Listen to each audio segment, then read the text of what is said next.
So we're going to start with the curriculum and the strand people and the environments.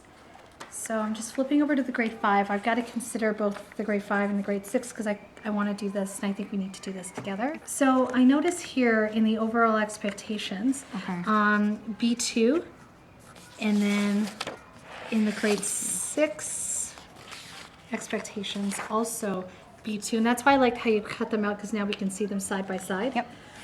It's talking about social studies inquiry, so that process is in common. So now that we're looking at the overview, I think it's important that we're identifying the common elements and the common overall expectations in both of the grades. Right, so when we bring the two grades together, they're getting that common message. Absolutely. Just a different lens of delivery. Yeah. So if I look at the grade 6, the overview is looking at global issues, but as well as Canada's role in addressing these issues. Yes, and organizations or agencies that can help facilitate that. And all doing that, you know, with both lenses is looking through a critical eye on the social studies inquiry process. Oh, I like that.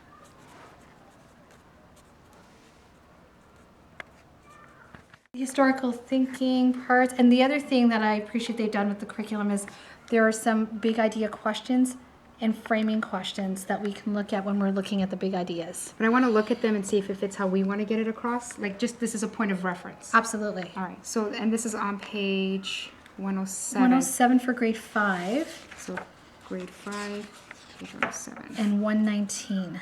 6119. And we could use them as framing Questions. Awesome. And it really talks about how the students need to formulate their questions, gather, and organize.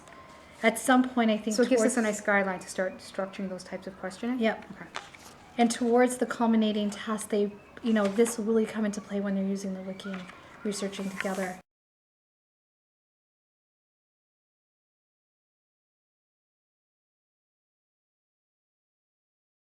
Okay, so I think what we need to do is we need more photocopies because the inquiry process needs to be there so we can keep referring to it and not flip back and forth.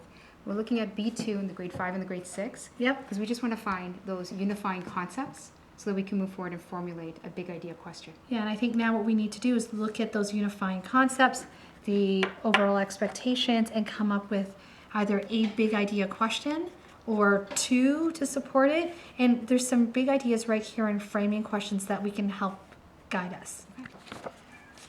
The other thing I noticed in the overview of the grade 5 was that there was a focus and there was some attention drawn to the levels of government, but also the social and environmental issues. I like that because in the grade 6 program, Yep.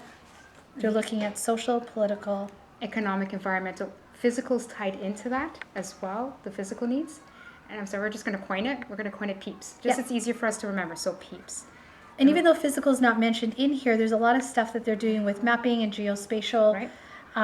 With the geospatial programs with Google Earth that they could work with that I think we can link to the physical. I think that could come out when we start doing the subtasks. Yes. A little later on. So PEEPS stands for, the P is political, the E is environmental, the other E is economic, and then physical, social. So it's just a nice little coined term so that they can remember they cover the different areas when we're talking about through the lens of PEEPS. They need to ensure they cover those different 5 areas, whether it's grade 5 national, grade 6 global. Yeah, and I know in the grade 5 it doesn't mention economic, but I think having that in there might be useful as well. Well, when they start talking about how political choices are made, there's always a cost attached to it, so I think it'll just naturally come out, even though it's not that explicit. Yeah.